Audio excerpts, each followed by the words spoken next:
This is a download from BFM 89.9, the business station.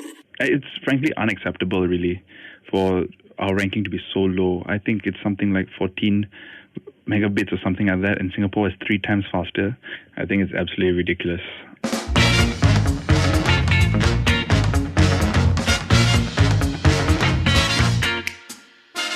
It's Caroline Ezra on the evening edition. When it comes to internet speed in Malaysia, this seems to be the motto that our internet providers are taking.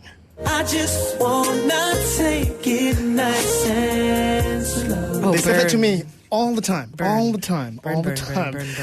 So this story takes a look at Malaysia's 4G mobile internet service. It's among the slowest of 88 countries surveyed, and this according to a report by a UK-based wireless coverage mapping specialist, Open Signal. Yeah, let me excite you with the numbers. Yes, please do. So the average speed of a 4G line here in Malaysia last year was 14.83 megabits per second. Mm-hmm. So that puts us among the bottom 20 countries on that list. Right.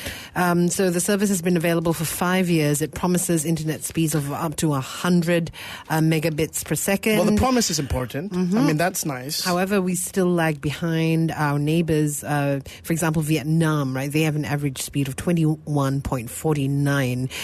Brunei, 17.48. Myanmar, 15.56. This is Myanmar.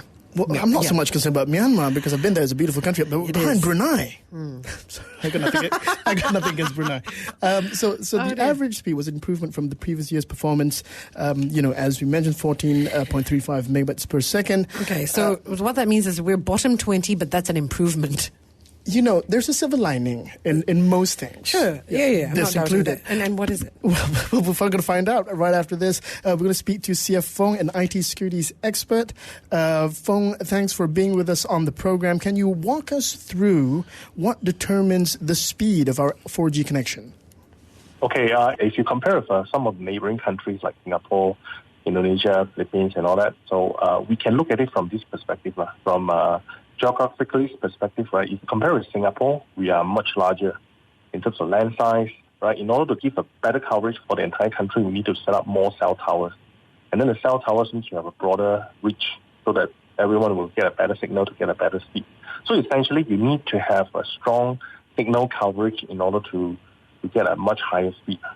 That's one of the situations now we're having compared with countries like Korea, South Korea, Singapore, Hong Kong, Taiwan. These are the countries that have one of the highest mobile broadband speed in the region right now. There are other factors. The second factor is also based on the number of concurrent users that's currently using the bandwidth. If you compare larger cities where they may have more cell towers in place, but then because the population of concurrent users are much larger, therefore the speed also may not be very ideal. Right. So how does a density like Hong Kong, for example, cater to a huge amount of internet users? As far as I know, dense city like Hong Kong, Korea, there are multiple ISP actually putting a lot of cell tower. And because of the density there, right, and putting in more cell towers actually helps a lot.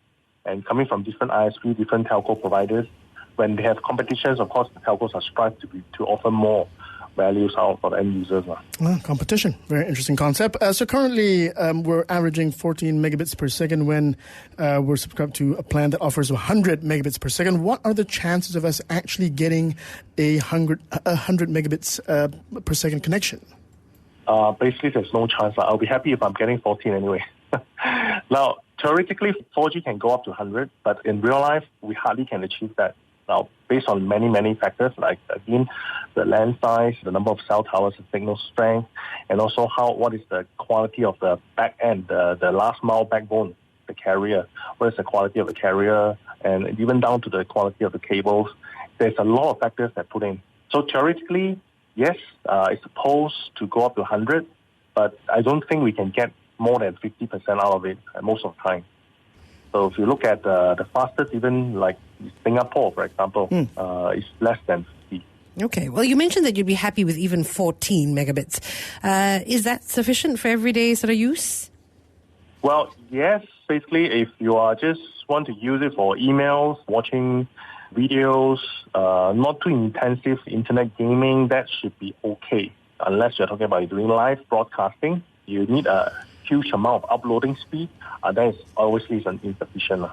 Well, Fong, when you're traveling abroad, for example, and you have access to real quality 4G, how does it compare to our connections here at home? Well, you can speak about Singapore. I mean, when I travel to Singapore, even on the roaming network, right, I never experienced any lagging, and the biggest culture shock is that I never have to wait for streaming any videos. You can watch video in a very smooth manner. You never experience any kind of a lagging. So I think this is one of the culture shock when you travel and use other countries' mobile internet. Well, Fong, thank you very much for that. Caroline, can you imagine just not having to wait for any loading time? It's just click. I can't imagine. No idea what that's like. All right, that was CF Fong, IT securities expert, helping us understand why our internet speed is just a little bit so-so. We've got some music right now by Aretha Franklin. Thank you for listening to this podcast. To find more great interviews, go to bfm.my, BFM 89.9, the business station.